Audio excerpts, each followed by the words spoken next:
दोस्तों, स्वागत है आपका हमारे YouTube चैनल CRB क्लासेस में।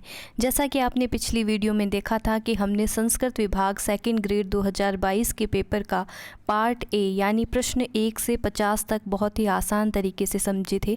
अगर आपने वो वीडियो अभी तक नहीं देखी है तो पहले उसे ज़रूर देख लीजिए।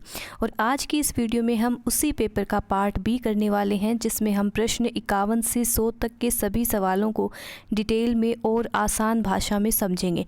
तो बिना समय गवाए चलिए शुरू करते हैं आज का हमारा महत्वपूर्ण सेशन।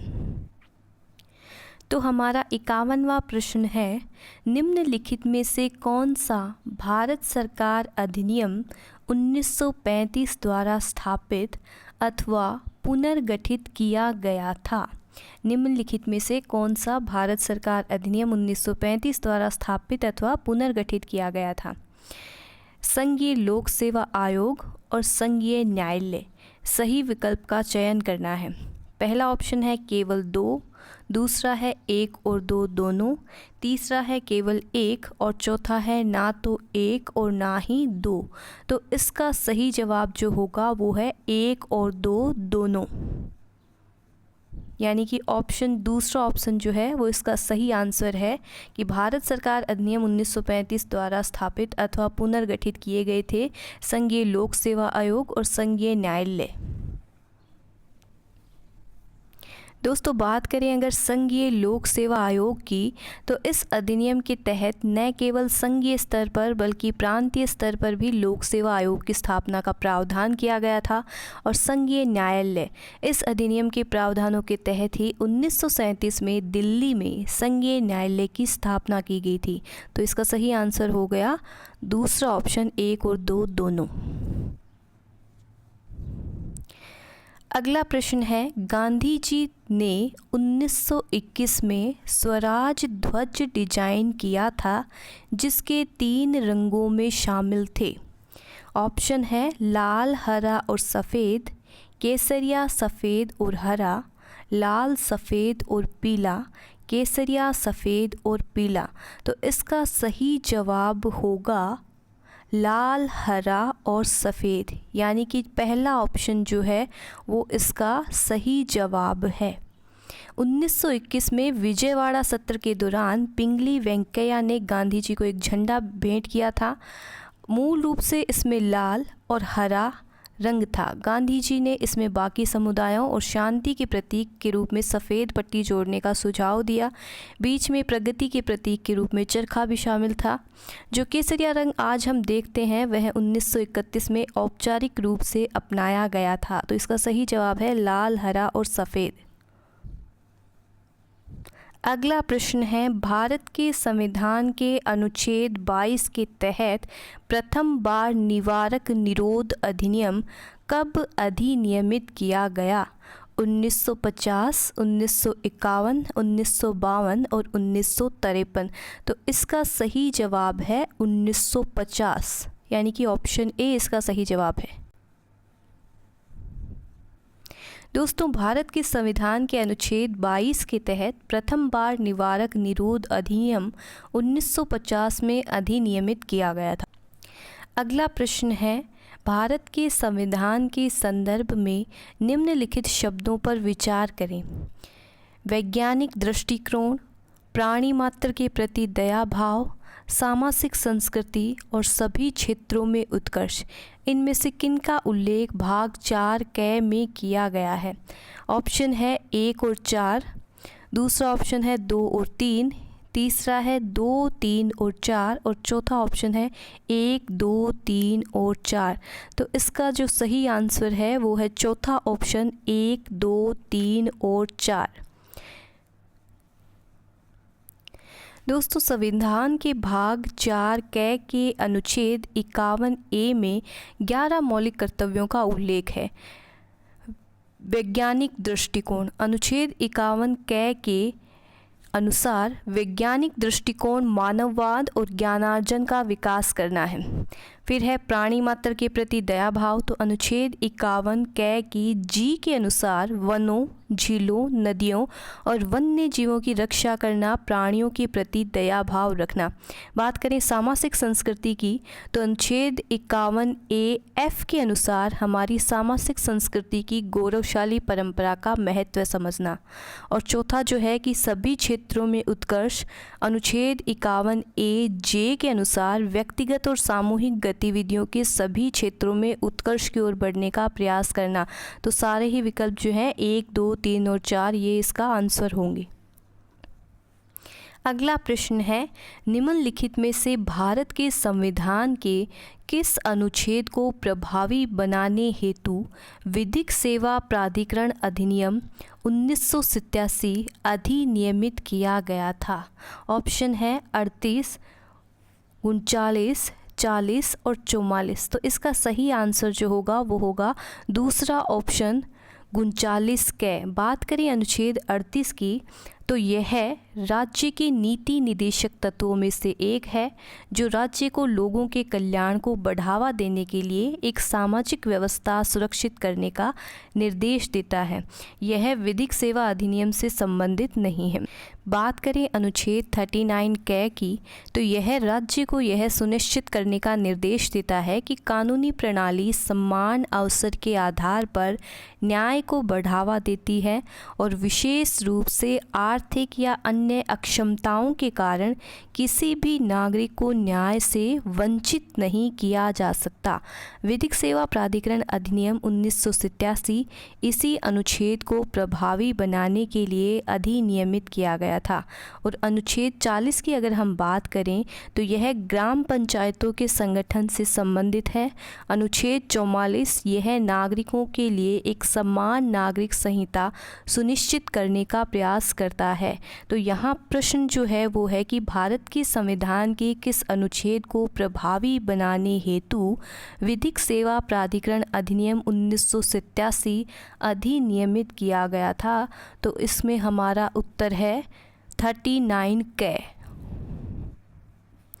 हमारा अगला प्रश्न है, भारत में मंत्री परिषद से संबंधित निम्नलिखित कथनों पर विचार कीजिए। पहला कथन है, मंत्री परिषद में भारत सरकार के सभी श्रेणियों के मंत्री होते हैं, चाहे वे मंत्रिमंडल के सदस्य हों या राज्य मंत्री या उप मंत्री। तो यह कथन बिल्कुल सही है। दूसरा कथन है कि मंत्री परिषद का प्रमुख होने के कारण प्रधानमंत्री फैसला करता है कि कौन कौन से मंत्री मंत्रिमंडल के सदस्य होंगे। तो दोस्तों ये कथन भी बिल्कुल सही है। तो इसका आंसर हो जाएगा तीसरा ऑप्शन 1 व 2 दोनों ही सही है। अगला प्रश्न है, निम्नांकित में से कौन से प्रधानमंत्री अपने पद की शपथ लेते समय राज्यसभा के सदस्य नहीं थे? पहला ऑप्शन है इंदिरा गांधी, दूसरा HD देवगौड़ा, तीसरा IK गुजराल और चौथा मनमोहन सिंह। तो दोस्तों बात करें अगर इंदिरा गांधी की, जब उन्होंने प्रधानमंत्री पद की शपथ ली थी तब वह राज्यसभा की सदस्य थी। IK गुजराल की अगर हम बात करें तो जब उन्होंने प्रधानमंत्री पद की शपथ ली थी तब वह राज्यसभा के सदस्य थे। और मनमोहन सिंह जब उन्होंने प्रधानमंत्री पद की शपथ ली थी तब वे भी राज्यसभा के सदस्य थे। लेकिन HD देवगौड़ा ने जब प्रधानमंत्री पद की शपथ ली थी तब वह कर्नाटक विधान परिषद के सदस्य थे और बाद में वह लोकसभा के लिए चुने गए थे।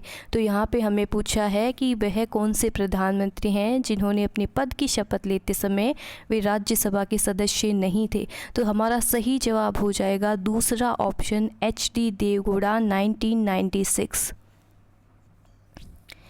अगला प्रश्न है हमारा कि निम्नलिखित में से कौन सा युग्म गलत है? एक तरफ दबाव समूह है और एक तरफ संबंधित राजनीतिक दलों के नाम हैं। हमें बताना है कि कौन सा युग्म गलत है। बात करते हैं हम पहले की कि all India trade union Congress, यह भारतीय कम्युनिस्ट पार्टी से संबंधित है। यह युग्म बिल्कुल सही है। दूसरा है Indian national trade union Congress, यह भारतीय राष्ट्रीय कांग्रेस से संबंधित है, यह भी बिल्कुल सही है। बात करें अगर हिंदू मजदूर सभा, यह मुख्य रूप से समाजवादी आंदोलन और दलों से जुड़ी रही है, न कि सीधे तौर पर भारतीय जनता पार्टी से, तो यह युग्म जो है वो गलत है। अगर बात करें centre of Indian trade unions, तो यह भारतीय कम्युनिस्ट मार्क्सवादी से संबंधित है, तो यह भी बिल्कुल सही है। तो इसमें कौन सा युग्म गलत है, तो हमारा हो जाएगा तीसरा ऑप्शन, हिंदू मजदूर सभा भारतीय जनता पार्टी। अगला प्रश्न है, राष्ट्रपति पद के चुनाव की अधिसूचना भारत के निर्वाचन आयोग द्वारा कब जारी की जाती है? पहला ऑप्शन है निवर्तमान राष्ट्रपति की पदावधि समाप्ति से 60 दिन पूर्व की अवधि में किसी एक दिन। दूसरा ऑप्शन है निवर्तमान राष्ट्रपति की पदावधि समाप्ति से 90 दिन पूर्व की अवधि में किसी एक दिन। तीसरा है 45 दिन पूर्व की अवधि में किसी एक दिन। और चौथा है 100 दिन पूर्व की अवधि में किसी एक दिन। तो इसका सही आंसर होगा निवर्तमान राष्ट्रपति की पदावधि समाप्ति से 60 दिन पूर्व की अवधि में किसी एक दिन। दोस्तों, भारत के राष्ट्रपति का चुनाव जो है वो एक महत्वपूर्ण संवैधानिक प्रक्रिया है। भारतीय संविधान के अनुच्छेद 62(1) के अनुसार निवर्तमान राष्ट्रपति की पदावधि समाप्त होने से पहले ही नए राष्ट्रपति का चुनाव जो है वो पूरा हो जाना चाहिए। चुनाव आयोग आमतौर पर निवर्तमान राष्ट्रपति की पदावधि समाप्त होने से लगभग 60 दिन पहले चुनाव की अधिसूचना जारी करता है, ताकि चुनाव प्रक्रिया समय पर पूरी हो सके। तो इसका सही जवाब है वो है ऑप्शन ए। हमारा अगला प्रश्न है, associated chambers of commerce and industry of India ASSOCHAM की स्थापना कब की गई? वर्ष है 1919, 1920, 1921, 1922। तो दोस्तों, इसकी स्थापना 1920 में की गई थी। तो हमारा दूसरा ऑप्शन जो है वो है सही जवाब। बात करें associated chambers of commerce and industry of India की, तो ये भारत के सबसे पुराने और प्रमुख व्यापारिक संगठनों में से एक है, जिसकी स्थापना 1920 में की गई थी। हमारा अगला प्रश्न है, निम्नलिखित में से कौन से राष्ट्र संयुक्त राष्ट्र सुरक्षा परिषद सुधार के लिए बनाए गए समूह 4 के सदस्य हैं? पहला ऑप्शन है ब्राज़ील, दूसरा है जर्मनी, तीसरा है भारत, चौथा है जापान, पांचवा है इटली, छठा है ऑस्ट्रेलिया और सातवां है दक्षिण अफ्रीका। तो दोस्तों, बात करें अगर ब्राज़ील की, तो ये G4 का सदस्य है, जर्मनी भी G4 का सदस्य है, भारत भी G4 का सदस्य है और जापान भी G4 का सदस्य है। बात करें अगर इटली की, तो इटली जो है वो UFC यानी यूनाइटिंग फॉर कंसेंसस इसका नेतृत्व करता है, ये G4 का सदस्य नहीं है। ऑस्ट्रेलिया भी G4 का सदस्य नहीं है और दक्षिण अफ्रीका ये UNSC का सदस्य है। तो इसमें हमारा सही आंसर हो गया दूसरा ऑप्शन 1, 2, 3 और 4। G4 जो है वो 4 देशों यानी कि ब्राज़ील, जर्मनी, भारत और जापान का एक संगठन है, जो संयुक्त राष्ट्र सुरक्षा परिषद में स्थायी सदस्यता के लिए एक दूसरे की बोली का जो है समर्थन करते हैं। हमारा अगला प्रश्न है, भूमंडलीकरण के संदर्भ में मैकडोनाल्डाइजेशन शब्दावली को निम्नांकित में से किसने गढ़ा? ऑप्शन है Naomi Klein, George Ritzer, Ulrich Beck, Robert Dahl. तो इसका सही जवाब है वह है दूसरा option George Ritzer. George Ritzer ने 1993 में अपनी पुस्तक द मैकडोनाल्डाइजेशन ऑफ सोसाइटी में यह शब्द गढ़ा था। बात करें अगर नाओमी क्लेन की, तो वह एक कनाडाई लेखिका हैं जो वैश्वीकरण विरोधी आंदोलन और कॉरपोरेट ब्रांडिंग की आलोचना के लिए जानी जाती हैं। उलिक बेक यह एक जर्मन समाजशास्त्री थे जो जोखिम समाज की अवधारणा के लिए जाने जाते हैं। और वहीं रॉबर्ट डाहल, यह एक प्रतिष्ठित अमेरिकी राजनीतिक वैज्ञानिक थे जो लोकतंत्र और बहुलवाद के सिद्धांतों पर अपने काम के लिए जाने जाते हैं। तो सही आंसर हो गया दूसरा ऑप्शन। हमारा अगला प्रश्न है, निम्नलिखित में से कौन सा कथन सही नहीं है, यानी कि जो गलत है वो हमें बताना है। पहला है G77 15 जून 1974 को जिनेवा में स्थापित किया गया था। दूसरा है G77 संयुक्त राष्ट्र में विकासशील देशों का सबसे बड़ा अंतर सरकारी संगठन है जो दक्षिण के देशों को अपने सामूहिक आर्थिक हितों को स्पष्ट करने और बढ़ावा देने के लिए माध्यम प्रदान करता है। तीसरा ऑप्शन है कि वर्तमान में G77 के 134 सदस्य देश हैं। और चौथा ऑप्शन है क्यूबा को 2023 के लिए G77 प्लस चीन की अध्यक्षता के लिए चुना गया था। तो ये जो चौथा ऑप्शन है ये कथन हमारा बिल्कुल सही है। बात करें तीसरे ऑप्शन की कि वर्तमान में G77 के 134 सदस्य देश हैं, ये कथन भी सही है। दूसरा ऑप्शन भी हमारा बिल्कुल सही है। और पहला जो ऑप्शन है कि G77 15 जून 1974 को जिनेवा में स्थापित किया गया था, तो दोस्तों ये कथन जो है वो गलत है, क्योंकि G77 15 जून 1964 को जिनेवा में स्थापित किया गया था। यहाँ पे दिया हुआ है 1974, तो ये जो है वो हमारा गलत हो गया। हमारा अगला प्रश्न है कि निम्नलिखित कथनों को ध्यान से पढ़ें। पहला कथन है, शरणार्थियों के लिए संयुक्त राष्ट्र उच्चायुक्त को 1954 और 1981 को दोनों में प्रतिष्ठित नोबेल शांति पुरस्कार मिला। यह कथन जो है वो बिल्कुल सही है। दूसरा कथन है, दो महासचिवों कॉफ़ी अन्नान और डैग हैमरस्कॉल्ड को उनके काम के लिए नॉर्वे की नोबेल समिति द्वारा सम्मानित किया गया। ये भी बिल्कुल सही है। तीसरा है कि नोबेल शांति पुरस्कार 2020 संयुक्त राष्ट्र विश्व खाद्य कार्यक्रम WFP को प्रदान किया गया। तो दोस्तों तीसरा कथन भी बिल्कुल सही है। तो हमारा सही उत्तर जो हो जाएगा वो हो जाएगा चौथा ऑप्शन, कथन 1, 2 और 3 सही है। हमारे अगले प्रश्न में हमें सूचियों का मिलान करना है। सबसे पहले है डोरा पर्वत। तो दोस्तों डोरा पर्वत जो है वो जालोर ज़िले में स्थित है। तो ए के अंदर हो जाएगा चौथा, डोरा पर्वत जालोर। बात करें अगर कमली घाट की, तो कमली घाट जो है वो राजसमंद ज़िले में स्थित है। बी में हो जाएगा तीसरा ऑप्शन।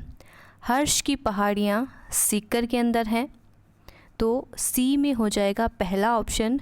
और हाथीनाल ये उदयपुर ज़िले में स्थित है, तो डी में हो जाएगा दूसरा ऑप्शन। तो इसका सही आंसर जो है वो हो गया तीसरा ऑप्शन। ए में चौथा, बी में तीसरा, सी में पहला और डी में दूसरा। हमारा अगला प्रश्न है वो है कि जलवायु प्रदेश को जिले से सम्मिलित करना है। सबसे पहले है शुष्क जलवायु प्रदेश। तो शुष्क जलवायु प्रदेश जो है वो जैसलमेर ज़िले में पाया जाता है। तो पहले में हो गया हमारा सी। दूसरा है अर्ध शुष्क जलवायु प्रदेश, वो चूरू ज़िले में पाया जाता है। तो दूसरे में हो गया डी। फिर उप आर्द्र जलवायु प्रदेश अलवर ज़िले में पाया जाता है। तीसरे में हो गया हमारा ए ऑप्शन। और चौथा जो है आर्द्र जलवायु प्रदेश, तो दोस्तों ये जो है वो झालावाड़ ज़िले में पाया जाता है। तो इसका जो सही आंसर है वो है दूसरा ऑप्शन, CDAB। दोस्तों हमारा अगला जो क्वेश्चन है वो है कथनों पर विचार कीजिए तथा नीचे दिए गए कोट में से सही कथन चुनिए। पहला कथन है, लूनी नदी क्रम का अधिकांश अपवाह क्षेत्र राजस्थान में है। तो ये कथन जो है वो बिल्कुल सही है। दूसरा कथन है कि खारी नदी बनास नदी की सहायक नदी है, ये भी बिल्कुल सही बात है। और तीसरा कथन है बनास नदी खमनोर की पहाड़ियों से निकलती है, ये कथन भी हमारा बिल्कुल सही है। तो हमारा सही उत्तर हो जाएगा ए, बी तथा सी सही है, यानी कि दूसरा ऑप्शन हमारा राइट आंसर है। हमारा अगला प्रश्न है, निम्नलिखित कथनों पर विचार कीजिए तथा नीचे दिए गए कोट से सही उत्तर चुनिए। पहला ऑप्शन है लोही बकरी की एक नस्ल है, दूसरा कथन है गुडा भैंस की एक नस्ल है, और तीसरा कथन है जैसलमेरी ऊंट की एक नस्ल है।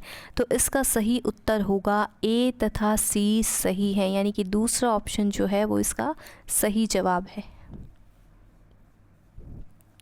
हमारा अगला प्रश्न है, निम्नलिखित में से राजस्थान के कौन से ज़िले सरसों उत्पादन में अग्रणी हैं? पहला ऑप्शन है सीकर, झुंझुनू, चूरू, दूसरा पाली, नागौर, बांसवाड़ा, तीसरा भरतपुर, अलवर, गंगानगर, चौथा उदयपुर, राजसमंद और सिरोही। तो इसका सही जवाब जो होगा वो होगा भरतपुर, अलवर, गंगानगर, यानी कि तीसरा ऑप्शन जो है वो इसका सही जवाब है कि कौन से ज़िले सरसों उत्पादन में अग्रणी हैं। तो हो गया भरतपुर, अलवर और गंगानगर। हमारा अगला प्रश्न है, लोहागढ़ किला अवस्थित है। ऑप्शन है जैसलमेर में, भरतपुर में, अजमेर में, बीकानेर में। तो इसका सही जवाब जो है वो है भरतपुर।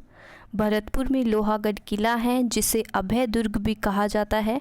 राजस्थान के भरतपुर शहर में स्थित यह किला अपनी अभेद्यता के लिए प्रसिद्ध है। बात करें अगर जैसलमेर की, तो यहाँ सोनार किला यानी जैसलमेर दुर्ग स्थित है। अजमेर में तारागढ़ किला और अकबर का किला मैगजीन फोर्ट स्थित है, और बीकानेर यहाँ पर जूनागढ़ किला स्थित है। तो लोहागढ़ किला कहाँ पे है? भरतपुर में। अगला प्रश्न है, दशक 2001-2011 के मध्य राजस्थान की किस जिले में जनसंख्या वृद्धि दर सर्वाधिक रही थी? हमारे ऑप्शन है बाड़मेर, जैसलमेर, जोधपुर, जयपुर। तो इसका सही उत्तर जो है वो है बाड़मेर। 2001 से 2011 के दशक में राजस्थान के बाड़मेर में जो है वो जनसंख्या वृद्धि दर सबसे अधिक यानी लगभग 32.5% दर्ज की गई थी। तो इसका सही आंसर है पहला ऑप्शन बाड़मेर। हमारा अगला प्रश्न है, पहरावना तथा तना विवाह प्रचलित हैं।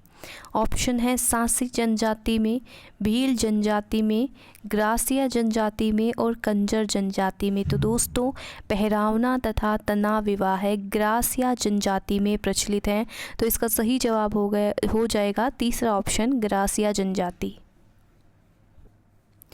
हमारा अगला प्रश्न है, राजस्थान के झुंझुनू जिले में खेतड़ी कॉपर कॉम्प्लेक्स भारत सरकार द्वारा किस वर्ष में स्थापित हुआ था? तो इसका सही आंसर जो है वो है पहला ऑप्शन 1967 में। हमारा अगला प्रश्न है, वन विभाग राजस्थान के प्रशासनिक प्रतिवेदन 2021-22 के अनुसार निम्नलिखित में से किन जिलों के समूह में वनावरण का प्रतिशत सर्वाधिक है? तो इसके लिए ऑप्शन है उदयपुर तथा प्रतापगढ़, बांसवाड़ा तथा डूंगरपुर तथा कोटा, प्रतापगढ़ तथा करौली। तो इसका सही जवाब है पहला ऑप्शन उदयपुर तथा प्रतापगढ़। हमारा अगला प्रश्न है, निम्न में से कौन कालीबंगा पुरातत्व स्थल की खुदाई में बीबी लाल के सहयोगी नहीं रहे? पहला ऑप्शन है MD Khare, KM Srivastava, SP Jain, A Tripathi. तो इन चार ऑप्शनों में दोस्तों MD खरे जो है वो सहयोगी रहे थे, KM श्रीवास्तव भी सहयोगी रहे थे, SP जैन भी सहयोगी रहे थे, लेकिन A त्रिपाठी ये जो है वो सहयोगी नहीं थे। तो इसका सही आंसर हो जाएगा चौथा ऑप्शन A त्रिपाठी।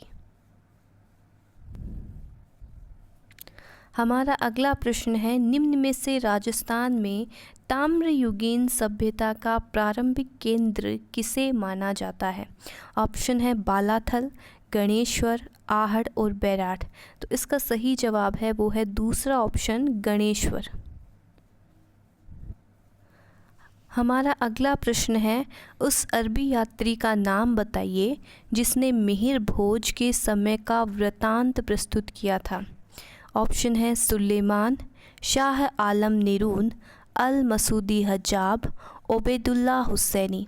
तो दोस्तों इसका सही आंसर जो है वो है ऑप्शन ए सुलेमान, यानी सुलेमान ही थे जिसने मिहिर भोज के समय का वृतांत प्रस्तुत किया था। हमारा अगला प्रश्न है, किस चौहान वंशीय शासक ने प्रताप लंकेश्वर की उपाधि धारण की थी। ऑप्शन है सोमेश्वर, पृथ्वीराज तृतीय, अर्णोराज और विग्रहराज चतुर्थ। तो दोस्तों इसका सही आंसर जो है वो है सोमेश्वर, यानी कि पहला ऑप्शन सही आंसर है। चौहान वंश के शासक सोमेश्वर ने प्रताप लंकेश्वर की उपाधि धारण की थी। वे प्रसिद्ध शासक पृथ्वीराज चौहान तृतीय के पिता थे। बात करें अगर पृथ्वीराज तृतीय की, तो उन्हें राय पिथौरा और दल पुंगल जैसी उपाधियों से जाना जाता था। अर्णोराज की अगर हम बात करें तो उन्होंने महाराजाधिराज परमेश्वर जैसी उपाधियां धारण की थी।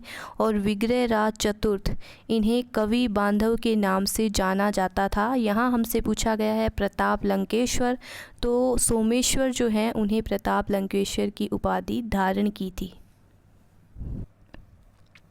हमारा अगला प्रश्न है, 1303 ईस्वी में सेनानायक गोरा और बादल किसकी सेना से युद्ध करते हुए वीर गति को प्राप्त हुए। इसके लिए हमारे पास ऑप्शन है जलालुद्दीन खिलजी, अलाउद्दीन खिलजी, महमूद खिलजी और फ़तेह खान। तो दोस्तों इसका सही जवाब जो है वो है दूसरा ऑप्शन अलाउद्दीन खिलजी। 1303 ईस्वी में दिल्ली सल्तनत के सुल्तान अलाउद्दीन खिलजी ने चित्तौड़ के किले पर आक्रमण किया था। इस युद्ध में रावल रतन सिंह के जो सेनापति थे गोरा और बादल, उन्होंने अलाउद्दीन खिलजी की सेना के विरुद्ध लड़ते हुए वो वीर गति को प्राप्त हुए थे। तो इसका सही आंसर है वो है दूसरा ऑप्शन अलाउद्दीन खिलजी। दोस्तों हमारा अगला प्रश्न है कि मान सिंह ने किस प्रांत की सूबेदारी के दौरान ईसा खां, सुलेमान और केदार राय को नियंत्रित किया था। हमारे पास ऑप्शन है काबुल, बंगाल, बिहार और मालवा। तो इसका सही आंसर है वो है दूसरा ऑप्शन बंगाल। दोस्तों आमेर के राजा मान सिंह जो कि मुग़ल सम्राट अकबर के प्रमुख सेनापतियों में से एक थे, उन्होंने बंगाल प्रांत की सूबेदारी के दौरान वहां के स्थानीय विद्रोहियों और जमींदारों जैसे ईसा खान, सुलेमान और केदार राय को सफलतापूर्वक नियंत्रित किया था और उन्हें हराया था। तो इसका सही जवाब हो गया दूसरा ऑप्शन बंगाल। दोस्तों हमारा अगला क्वेश्चन है वो है कि निम्न में से कौन सी कोहलबर्ग के नैतिक विकास के सिद्धांत की स्वीकृत अवस्था नहीं है। पहला ऑप्शन है भूमिका संदेह अभिमुखता, दूसरा है सामाजिक अनुबंध विधि सम्मत अभिमुखता, तीसरा ऑप्शन है दंड तथा आज्ञा पालन अभिमुखता और चौथा है सार्वभौमिक नैतिक सिद्धांत अभिमुखता। तो इसमें पूछा है कि कोहलबर्ग के नैतिक विकास के सिद्धांत की स्वीकृत अवस्था नहीं है। तो इसका जो सही उत्तर है वो है पहला ऑप्शन भूमिका संदेह अभिमुखता। यह जो है वह एरिक्सन के मनोसामाजिक विकास के सिद्धांत से संबंधित एक अवधारणा है, न कि कोहलबर्ग की नैतिक विकास के सिद्धांत की अवस्था। बात करें अगर सामाजिक अनुबंध विधि सम्मत अभिमुखता की, तो यह कोहलबर्ग के नैतिक विकास के उत्तर पारंपरिक स्तर की एक अवस्था है। दंड और आज्ञा पालन अभिमुखता, यह कोहलबर्ग के नैतिक विकास के पूर्व पारंपरिक स्तर की एक अवस्था है। और चौथा ऑप्शन जो है वो है सार्वभौमिक नैतिक सिद्धांत अभिमुखता, यह कोहलबर्ग के नैतिक विकास के उत्तर पारंपरिक स्तर की सर्वोच्च अवस्था है। तो यहाँ पर पूछा था कि कोहलबर्ग के नैतिक विकास की स्वीकृत अवस्था नहीं है, तो आंसर हो गया पहला ऑप्शन भूमिका संदेह अभिमुखता, क्योंकि यह जो है वो एरिक्सन की है। हमारा अगला प्रश्न है निम्नलिखित में से सीखने की कौन सी विशेषता नहीं है। पहला ऑप्शन है सीखना एक जीवन पर्यंत प्रक्रिया है, तो यह जो है वो है सही है। क्योंकि यह सीखने की एक सही विशेषता बता रहा है कि व्यक्ति जो है वो जीवन भर सीखता है। दूसरा ऑप्शन है सीखना लक्ष्य प्राप्ति में मदद करता है। यह भी सीखने की एक सही विशेषता है क्योंकि सीखना व्यवहार में परिवर्तन लाता है जो लक्ष्यों को प्राप्त करने में भी सहायक होता है।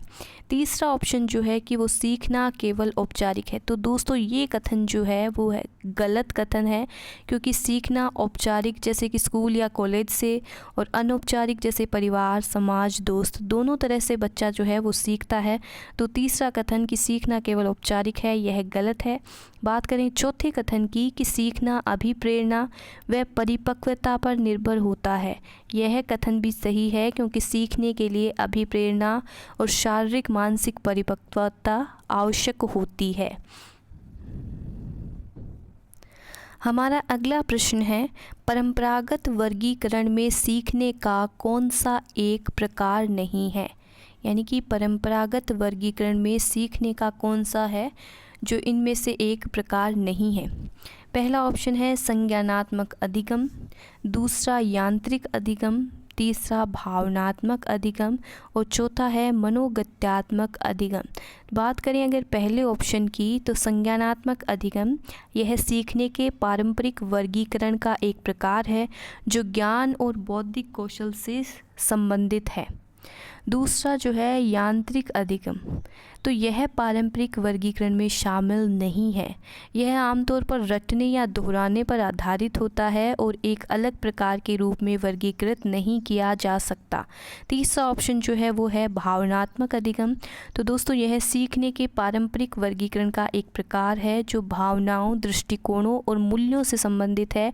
और मनोगत्यात्मक अधिगम की अगर हम बात करें तो यह सीखने के पारंपरिक वर्गीकरण का एक प्रकार है जो शारीरिक कौशल और क्रियाओं से संबंधित होता है। तो यहाँ पे हमसे पूछा गया था कि परंपरागत वर्गीकरण में सीखने का कौन सा एक प्रकार नहीं है, तो इसके लिए हमारा सही उत्तर हो जाएगा दूसरा ऑप्शन यांत्रिक अधिगम इसका सही जवाब है। हमारा अगला प्रश्न है अधिगम के संदर्भ में निम्नलिखित में से कौन सा कथन गलत है। अधिगम के संदर्भ में निम्न में से कौन सा कथन गलत है। हमारा पहला कथन है कि अभ्यास के कारण व्यवहार परिवर्तन, तो यह अधिगम यानी सीखने की परिभाषा का एक हिस्सा है, यह सही है। दूसरा है परिपक्वता के कारण व्यवहार परिवर्तन, तो दोस्तों परिपक्वता के कारण होने वाले व्यवहार परिवर्तन को सामान्यतः सीखना नहीं माना जाता क्योंकि यह अनुभव या अभ्यास का परिणाम होता है, बल्कि जैविक विकास का परिणाम होता है। यह अनुभव या अभ्यास का परिणाम नहीं होता है बल्कि एक जैविक विकास का परिणाम होता है, तो यह गलत हो गया। तीसरा है नवीन व्यवहारों का अर्जन, यह भी अधिगम की विशेषता है। और चौथा ऑप्शन है व्यवहार में स्थायी परिवर्तन, तो यह अधिगम की एक महत्वपूर्ण विशेषता है। तो इसमें पूछा था कौन सा गलत है, तो हमारा जो ऑप्शन दूसरा ऑप्शन है वो इसका सही जवाब है। हमारा अगला प्रश्न है यह व्यक्ति में उन मनोभौतिक व्यवस्थाओं का गत्यात्मक संगठन है जो उसके वातावरण के साथ विशिष्ट समायोजन को निर्धारित करता है। यह कथन निम्नलिखित में से किस मनोवैज्ञानिक विशेषता के संदर्भ में है। ऑप्शन है बुद्धि, व्यक्तित्व, रुचि तथा सृजनात्मकता। तो दोस्तों इसके अंदर बुद्धि की अगर हम बात करें तो बुद्धि संज्ञानात्मक क्षमताओं से संबंधित है, न कि संपूर्ण मनोभौतिक संगठन से। दूसरा जो है व्यक्तित्व, यह कथन गार्डनर आलपोर्ट द्वारा दी गई व्यक्तित्व की प्रसिद्ध परिभाषा है कि यह व्यक्ति में उन मनोभौतिक व्यवस्थाओं का गत्यात्मक संगठन है जो उसके वातावरण के साथ विशिष्ट समायोजन को निर्धारित करता है। यह कथन किसका है? गार्डनर आलपोर्ट द्वारा दी गई व्यक्तित्व की प्रसिद्ध परिभाषा है। रुचि की अगर हम बात करें तो रुचि किसी विशेष वस्तु या गतिविधि के प्रति झुकाव है। और सृजनात्मकता नए और मूल विचारों को उत्पन्न करने की क्षमता है। तो यहाँ पे ये कथन जो है वो किस संदर्भ में है, किस मनोवैज्ञानिक विशेषता के संदर्भ में है, तो हमारा सही आंसर हो जाएगा व्यक्तित्व।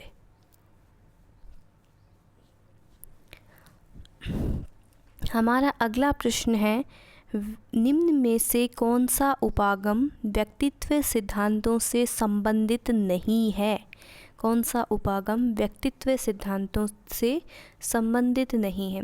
हमारे पास ऑप्शन है शील गुण उपागम, प्रकार उपागम, मानवतावादी उपागम और एक तंत्रात्मक उपागम। बात करें अगर शील गुण उपागम की, तो यह उपागम मानता है कि प्रत्येक व्यक्ति में स्थिर व्यक्तित्व विशेषताएं होती हैं, जैसे कि ईमानदारी या फिर श्रम। दूसरा जो है प्रकार उपागम, यह उपागम व्यक्तियों को कुछ निश्चित श्रेणियों या प्रकारों में वर्गीकृत करता है, जैसे हिप्पोक्रेटस के 4 द्रव्य। और तीसरा ऑप्शन जो है मानवतावादी उपागम, यह उपागम किसी भी व्यक्ति के आत्म अनुभव और व्यक्तिगत विकास पर जोर देता है। बात करें अगर एक तंत्रात्मक उपागम की, तो यह व्यक्तित्व मनोविज्ञान के क्षेत्र में एक मान्यता प्राप्त या स्थापित सिद्धांत नहीं है। तो यहाँ पे हमारा जो सही उत्तर हो जाएगा वो हो जाएगा चौथा ऑप्शन, एक तंत्रात्मक उपागम व्यक्तित्व सिद्धांतों से इसका कोई संबंध नहीं है। हमारा अगला प्रश्न है, निम्न में से कौन सी एक सुसमायोजित व्यक्ति की विशेषता नहीं है? ऑप्शन है कि स्वयं के मजबूत पक्षों एवं सीमाओं की जानकारी होना। दूसरा ऑप्शन है स्वयं एवं अन्य का सम्मान करना। तीसरा ऑप्शन है महत्वाकांक्षा का अति उच्च स्तर होना और व्यवहार में लचीलापन होना। तो इसके अंदर अगर हम देखें पहले ऑप्शन की बात करें कि स्वयं के मजबूत पक्षों एवं सीमाओं की जानकारी होना, तो यह एक सुसमायोजित व्यक्ति की विशेषता है क्योंकि वे यथार्थवादी होते हैं। दूसरा ऑप्शन जो है वो है स्वयं एवं अन्य का सम्मान करना, तो यह भी एक सकारात्मक विशेषता है जो अच्छे समायोजन को दर्शाती है। तीसरा ऑप्शन जो है कि महत्वाकांक्षा का अति उच्च स्तर होना, तो दोस्तों महत्वाकांक्षा का अत्यधिक उच्च स्तर अक्सर तनाव और निराशा का कारण बन सकता है, जो कि खराब समायोजन की विशेषता है। बात करें अगर चौथे ऑप्शन की कि व्यवहार में लचीलापन होना, तो सुसमायोजित व्यक्ति विभिन्न परिस्थितियों के अनुसार अपने व्यवहार में लचीलापन ला सकते हैं। तो इसका जो सही आंसर है वो है तीसरा ऑप्शन, महत्वाकांक्षा का अति उच्च स्तर होना। ये एक सुसमायोजित व्यक्ति की विशेषता नहीं है। हमारा अगला प्रश्न है, निम्नलिखित में से कौन सा थॉर्नडाइक द्वारा प्रदत्त बुद्धि का प्रकार नहीं है? पहला ऑप्शन है सामाजिक बुद्धि, दूसरा मूर्त बुद्धि, अमूर्त बुद्धि तथा शरीर गति की बुद्धि। तो दोस्तों बात करें अगर पहले ऑप्शन सामाजिक बुद्धि की, तो थॉर्नडाइक ने सामाजिक बुद्धि को एक प्रकार माना जिसका अर्थ है लोगों को समझना और उनके साथ अच्छा व्यवहार करना। दूसरे ऑप्शन की अगर हम बात करें मूर्त बुद्धि, तो इसे यांत्रिक या ठोस बुद्धि भी कहते हैं, जो वस्तुओं और मशीनों के साथ काम करने की क्षमता है। तीसरा ऑप्शन है अमूर्त बुद्धि, यह विचारों, प्रतीकों और अमूर्त अवधारणाओं के साथ काम करने की क्षमता है। और चौथा जो ऑप्शन है शरीर गति बुद्धि, यह प्रकार जो है दोस्तों वो है हार्वर्ड गार्डनर के बहुबुद्धि सिद्धांत से संबंधित है, न कि थॉर्नडाइक से। थॉर्नडाइक ने यांत्रिक बुद्धि को मूर्त बुद्धि के तहत शामिल किया था। तो यहाँ पे हमारा जो है चौथा ऑप्शन वो थॉर्नडाइक द्वारा प्रदत्त बुद्धि का प्रकार नहीं है। हमारा अगला प्रश्न है, निम्नलिखित में से कौन सा सृजनात्मकता का तत्व नहीं है?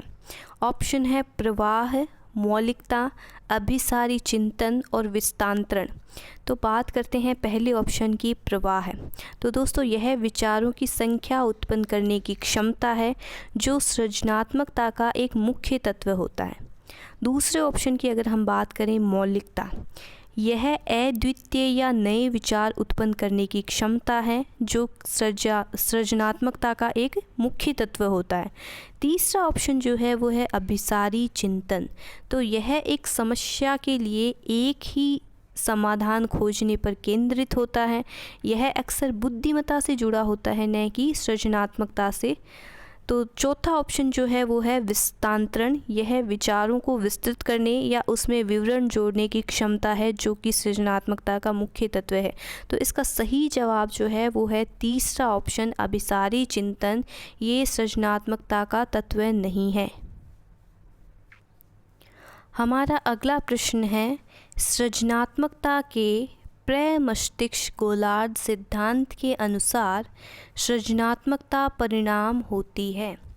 ऑप्शन है ईश्वर द्वारा प्रदत्त उपहार का, दाएं गोलार्ध की प्रबलता का, तीसरा ऑप्शन है बाएं गोलार्ध की प्रबलता का और चौथा ऑप्शन है प्रमस्तिष्क की कमजोरी का। तो इसका सही जवाब है दूसरा ऑप्शन, दाएं गोलार्ध की प्रबलता का। दाएं गोलार्ध की प्रबलता प्रमस्तिष्क गोलार्ध सिद्धांत के अनुसार दायां गोलार्ध जो है वो रचनात्मकता, कला और सहज ज्ञान से जुड़ा होता है, इसलिए इसकी प्रबलता को सृजनात्मकता का परिणाम माना जाता है। हमारा अगला प्रश्न है, ए मॉस्लो द्वारा मानवीय अभिप्रेरणा को समझने हेतु आधारभूत आवश्यकताओं के 5 वर्ग बताए गए हैं। निम्न में से कौन सा वर्ग मॉस्लो द्वारा नहीं दिया गया? तो दोस्तों, मॉस्लो द्वारा 5 वर्ग मुख्य आवश्यकताएं शामिल हैं। पहली हो गई शारीरिक आवश्यकताएं, सुरक्षा आवश्यकताएं, संबंधता व प्यार की आवश्यकताएं, सम्मान की आवश्यकताएं और आत्म यथार्थीकरण की आवश्यकताएं। तो यहाँ पे जो पहला ऑप्शन है उपलब्धि आवश्यकताएं, यह वर्ग जो है वो मॉस्लो द्वारा नहीं दिया गया, बल्कि यह डेविड मैकलेलैंड के जैसे अन्य सिद्धांतकारों द्वारा दिया गया था। तो ये पहला ऑप्शन जो है वो इसका सही जवाब है। हमारा अगला प्रश्न है कि निम्न में से कौन सा एक अभिप्रेरणा प्रक्रिया का तत्व घटक नहीं है? ऑप्शन है उपलब्धि, आवश्यकता, अंतर्नोद, अभिप्रेरक। तो इसका सही जवाब होगा ऑप्शन ए, उपलब्धि। अभिप्रेरणा प्रक्रिया के मुख्य घटक जो हैं वो आमतौर पर हैं आवश्यकता, अंतर्नोद, प्रोत्साहन या अभिप्रेरक। उपलब्धि जो है वो इसमें नहीं है, तो सही आंसर हो जाएगा पहला ऑप्शन। हमारा अगला प्रश्न है, भारत की विविध सांस्कृतिक भिन्नताओं में से व्यक्तिगत भिन्नता का मनोवैज्ञानिक आधार कौन सा है? पहला ऑप्शन है बौद्धिक भिन्नता, दूसरा शैक्षिक स्तर में भिन्नता, तीसरा भाषाई भिन्नता और चौथा आर्थिक स्तर में भिन्नता। तो दोस्तों, इसका सही जवाब है वो है पहला ऑप्शन, बौद्धिक भिन्नता। व्यक्तिगत भिन्नता के कई आधार हो सकते हैं, जिनमें से कुछ मनोवैज्ञानिक हैं और कुछ सांस्कृतिक या सामाजिक। बौद्धिक भिन्नता बुद्धि, योग्यता और संज्ञानात्मक क्षमताएं व्यक्तिगत भिन्नता का एक प्रमुख मनोवैज्ञानिक आधार हैं। तो इसका सही जवाब है वो है पहला ऑप्शन। हमारा अगला प्रश्न है, प्रतिभाशाली बालकों के शिक्षण हेतु निम्नलिखित में से कौन सा कार्यक्रम उपयुक्त नहीं है? ऑप्शन पहला है योग्यता समूहन, दूसरा ऑप्शन है संवर्धन कार्यक्रम, तीसरा ऑप्शन है दोहरी पदोन्नति अथवा त्वरण और चौथा है उपचारात्मक शिक्षण। तो दोस्तों, इसका सही जवाब होगा वो होगा चौथा ऑप्शन, उपचारात्मक शिक्षण, क्योंकि यह उन छात्रों के लिए उपयुक्त होता है जिन्हें सीखने में कठिनाई होती है या वे अपनी कक्षा के स्तर से पीछे होते हैं। प्रतिभाशाली छात्रों के लिए यह उपयुक्त नहीं होता। तो इसका सही जवाब हो गया चौथा ऑप्शन। हमारा अगला प्रश्न है, रुचि गुप्त हुआ अवधान व अवधान रुचि का क्रियात्मक रूप है, यह कथन किसका है? ऑप्शन है Drever, Crow and Crow, Guilford और मैकडूगल।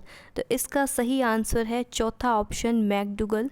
रुचि गुप्त हुआ अवधान व अवधान रुचि का क्रियात्मक रूप है, यह कथन मैकडूगल का दिया हुआ है। हमारा अगला प्रश्न है, अध्यापक के द्वारा शिक्षण में विद्यार्थियों की रुचि को जागृत करने व विकसित करने के लिए निम्न में से कौन सा तरीका उपयुक्त नहीं है? ऑप्शन पहला है उपयुक्त अध्यापन विधि का उपयोग, यह तरीका उपयुक्त है। दूसरा ऑप्शन है बालकों के विकास की विभिन्न अवस्थाओं में रुचियों के ज्ञान का शिक्षण में उपयोग, यह तरीका भी उपयुक्त है। हमारा तीसरा ऑप्शन है कक्षा में पूर्ण निर्भरता को बनाए रखना।